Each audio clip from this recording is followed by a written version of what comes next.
O senhor tem conhecimento de um arquivo que foi apreendido nas operações da Polícia Celular, um arquivo apreendido no aparelho celular do réu colaborador Mauro Cid, informe de DocX, com o título Bolsonaro, Ministro Defesa 6/11, semifinal DocX, que era endereçado ao general Paulo Sérgio Nogueira de Oliveira, e enviado por Mauro Cid ao general da reserva, também réu Walter Braga Neto. O documento é datado de 5/11/2022 e consistia numa minuta a ser assinada por representantes de partido político com informações sobre supostas fraudes nas urnas. O senhor tem conhecimento desse documento? Senhor ministro, eu nunca tomei conhecimento ou recebi esse documento. Na petição 12.100 é que eu tomei conhecimento. Eu concluí que era um texto encaminhado ao general Braga Neto e que supostamente estaria endereçado a mim e seria encaminhado por uma entidade que eu nunca tive contato. Então, simplesmente esse documento, até hoje, eu não sei do que se trata, nunca chegou às minhas mãos, e isso é o que eu tenho para falar para Vossa Excelência.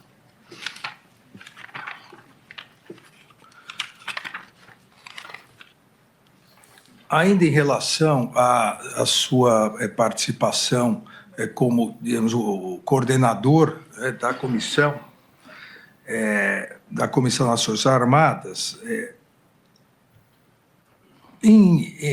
o senhor se recorda que logo após o primeiro turno foi agendada uma reunião no TSE, foi agendada entre nós uma reunião no TSE, eu como presidente, onde o senhor iria levar o relatório do primeiro turno. E essa reunião depois foi desmarcada e ficou só apresentação para depois do segundo turno. O senhor se recorda?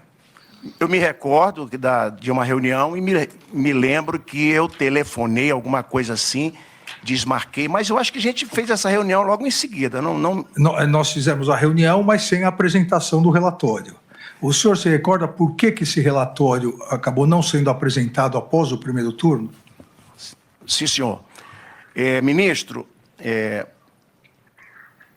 o nosso relatório, o relatório das Forças Armadas, é um relatório muito técnico, muito verdadeiro naquilo que o TSE disponibilizou para a equipe trabalhar.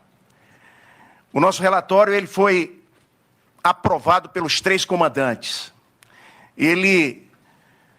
A EFASEV, eu precisava esclarecer também que a EFASEV, de acordo, a EFASEV é equipe das Forças Armadas de fiscalização do Serviço Eletrônico de Votação. EFASEV, quando eu me referi a EFASEV, é a equipe das Forças Armadas. E a resolução 23673, de dezembro de 21, é quem regula o trabalho da entidade fiscalizadora, a nossa EFASEV. E ela desenvolveu o seu trabalho, mas há uma observação que eu queria deixar bem claro, que há uma confusão, inclusive, que depois vai aparecer no outro assunto.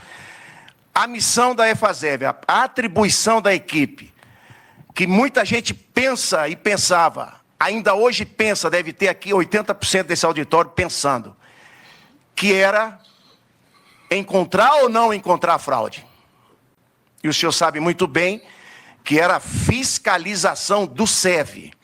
E essa fiscalização, ela tinha um padrão, eram 7 etapas, que se desenvolvia junho, julho, agosto, setembro ali, e a equipe trabalhou nessas etapas, verificando algum erro, algum problema, alguma vulnerabilidade, e apresentando a oportunidade de melhoria. Então, quando se diz assim, que o relatório das Forças Armadas não acusou fraude, eu considero que não é um dado preciso, porque a missão da equipe era fiscalizar o sistema do início ao final e nada de fraude, porque uma fraude, no meu entendimento também, eu tive que estudar, porque eu não sou técnico, sou oriundo da arma de infantaria. E os engenheiros do IME, do ITA, então imagina o que eu tive que fazer para poder dar uma pequena instrução da missão da nossa equipe. Então, para você encontrar uma fraude no sistema, segundo os técnicos, eu teria que fazer uma auditoria pós-eleições, abrir a urna e praticamente pegar o sistema que está dentro daquela urna e decompilar toda para ver se tem alguma coisa. É a única forma, segundo os técnicos me orientaram, de se ver se existe uma fraude naquele sistema. Fraude é uma coisa, crime eleitoral é outra coisa. Então, deixar bem claro que a equipe das Forças Armadas, ela foi responsável pela fiscalização do sistema até o último dia das eleições ali, tá bom? E aí, senhor presidente, durante o primeiro turno, durante a confecção do relatório, durante os trabalhos que foram realizados, o chefe da equipe, ele começou a sentir que não daria para entregar no final do primeiro turno. Senhor presidente, eu gostaria muito de ter entregue ao senhor no primeiro turno, porque eu prometi ao senhor isso daí, e não entreguei. Eu tenho alguns documentos aqui que dizem por que a gente postergou. Eu vou citar primeiro a mensagem do CID para o general Freire Gomes, que foi até tratada ontem aqui num dos tópicos.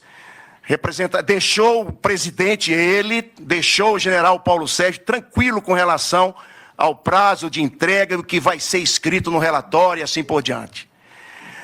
O ofício 27616, de 22/10, ele fala no seu terceiro parágrafo o seguinte: no que tange a aspectos técnicos considerados relevantes para conclusões mais precisas, quanto à fiscalização do teste de integridade e da contabilização dos votos, foram identificadas as seguintes oportunidades de melhoria. Aí ele cita as oportunidades de melhoria. E aí nós solicitamos ao TSE, via ofício, que essas oportunidades de melhoria fossem implementadas no segundo turno.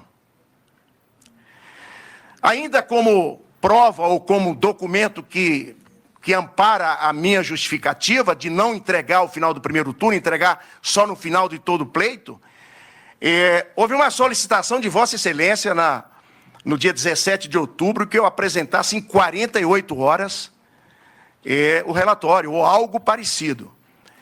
E isso foram 2 dias de correria para a gente responder, e a equipe técnica, eu tenho aqui uma resposta que lhe fiz, uma nota técnica que eu vou ressaltar aqui 2 parágrafos. 3, perdão. As atividades de fiscalização sempre aderentes aos limites definidos nas normas do TSE. Lá na frente.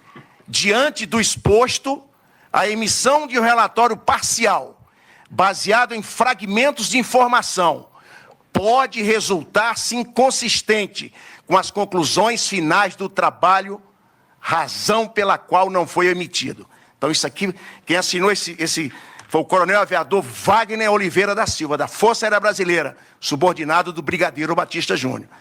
Esse coronel era praticamente ali um cabeça de toda a equipe. Excepcional oficial.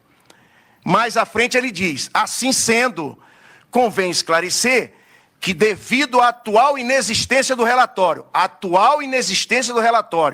data 19 de outubro, não procede a informação de que ocorreu uma entrega de um suposto documento a qualquer candidato. Então havia e aqui eu já corrijo até, me perdoe, meu presidente Bolsonaro, quando ele disse, o próprio almirante Garnier, hoje, que nós despachamos com ele esse relatório. Presidente, eu não despachei esse relatório com ninguém, o relatório era da comissão.